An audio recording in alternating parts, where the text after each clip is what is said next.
Good morning and welcome to the Origsburg Area Free Public Library. We are now continuing to do our story hours on Tuesday virtually. We miss you. We wish we could see you. Well, we can see you. You can come into the library. We're just not having programming.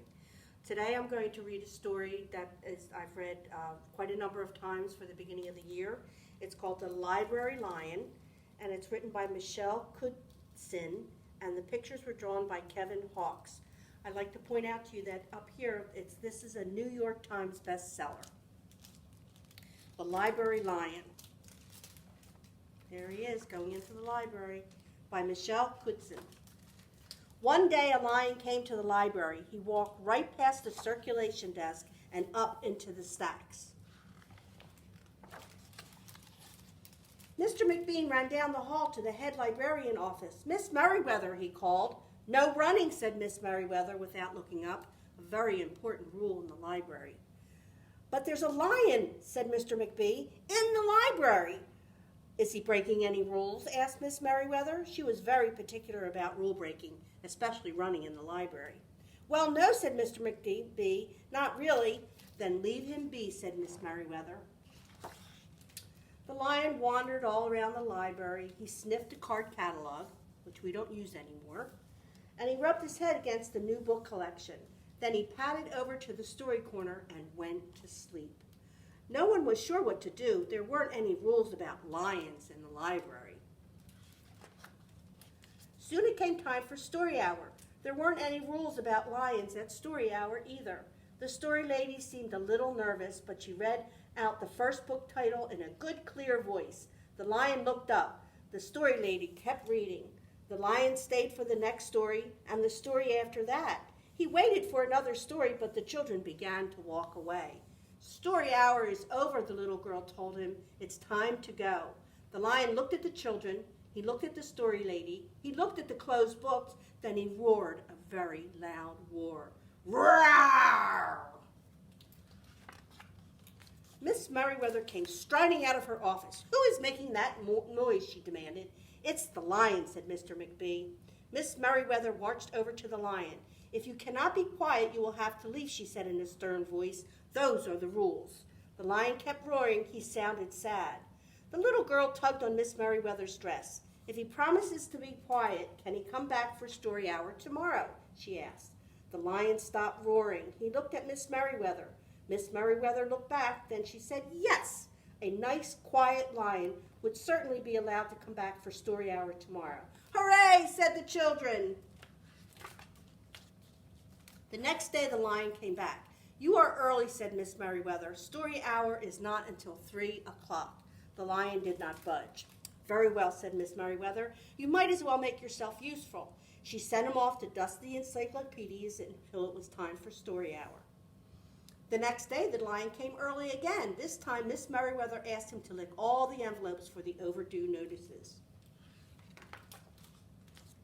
Soon the lion began doing things without being asked. He dusted the encyclopedias. He licked envelopes. He let small children stand on his back to reach books on the highest shelf. Then he curled in the story corner to wait for story hour to begin. At first, the people in the library were nervous about the lion, but soon they got used to having him around. In fact, he seemed very well suited to the library. His big feet were quiet in the library floor. He made a comfy backrest for the children at story hour, and he never roared in the library anymore. "What a helpful lion," people said. They patted his soft head as he walked by. "How did we ever get along without him?" Mr. McBee scowled when he heard that. They had always gotten along just fine before. No lions were needed. Lions, he thought, could not understand the rules. They did not belong in the library. One day, after all the dust had dusted all the encyclopedias and licked all the envelopes and helped all the small children, the lion padded down the hall to Miss Merriweather's office to see what else there was to do. There was still some time left before story hour. "Hello, lion," said Miss Merriweather. "You know something you can do? You can bring a book back to the stacks for me. Here, just let me get it down from the shelf." And Miss Merriweather stepped up onto the step stool. The book was just out of reach. She stretched her fingers. "Almost there," she said. Then Miss Merriweather stretched a little too far. down she fell. "Ouch," said Miss Merriweather softly, but she did not get up. "Mr. McBee," she called after a minute. "Mr. McBee!" But Mr. McBee was at the circulation desk, and he could not hear her calling. "Lion," said Miss Merriweather, "please go and get Mr. McBee for me." The Lion ran down the hall. "No running," said Miss Merriweather, calling after him. He put his big front paws up on the circulation desk and looked at Mr. McBee. "Go away, Lion," said Mr. McBee. "I'm busy." The Lion whined.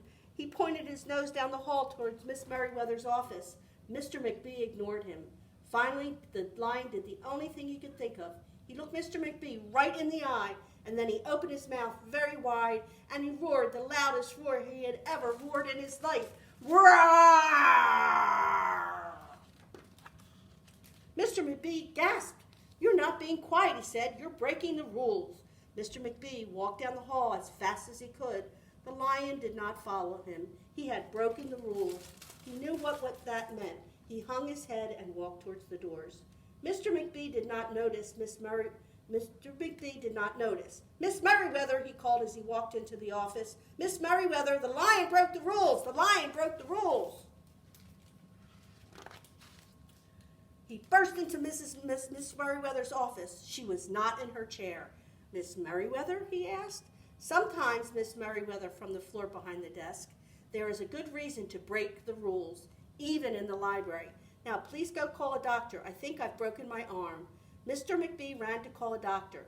"No running," said Miss Merriweather. The next day, things were back to normal, almost. Miss Merriweather's left arm was in a cast. The doctor told her not to work too hard. "I will have my Lion to help me," she said. But the Lion did not come to the library that morning. At 3 o'clock, Miss Merriweather walked over to the story corner. The story lady was just beginning the story for the children, but the Lion was not there. After all, he had broken the rules. People in the library kept looking up from their books and computer screens, hoping they would see a familiar furry face. But the Lion did not come that day. The Lion did not come the next day either, or the day after that. Everybody was sad. One evening, Mr. McBee stopped by Miss Merriweather's office on his way out. "Can I do anything for you before I go, Miss Merriweather?" he asked. "No, thank you," said Miss Merriweather. She was looking out the window. Her voice was very quiet, even for the library. Mr. McBee frowned as he walked away. He thought there probably was something he could do for Miss Merriweather after all. So Mr. McBee left the library, but he did not go home. He walked around the neighborhood. He looked under cars. He looked behind bushes. He looked in backyards and trash cans and tree houses. What do you think Mr. McBee was looking for? Finally, he circled his way back to the library, and the Lion was sitting outside looking through the glass doors. "Hello, Lion," said Mr. McBee. The Lion did not turn around. "I thought you might like to know that there's a new rule at the library. No roaring aloud unless you have a very good reason. Say, if you're trying to help a friend who's been hurt, for example." The Lion's ears twitched. He turned around, but Mr. McBee was already walking away. The next day, Mr. McBee walked down the hall to Miss Merriweather's office. "What is it, Mr. McBee?" asked Miss Merriweather in her new, sad voice. "I thought you might like to know. There's a lion in the library." Mrs. McBee jumped up from her chair and ran down the hall. Mr. McBee smiled. "No running," he called after her. Miss Merriweather didn't listen. Sometimes there was a good reason to break the rules in the library, even in the library. Sometimes it was very good reason to break the rules, even in the library. And that is the story of The Library Lion by Michelle Kudson. Thanks so much for joining us. I'd like to invite you to come on in and get a craft bag where you can make your very own Library Lion. Thanks for joining us and have a good day. Bye.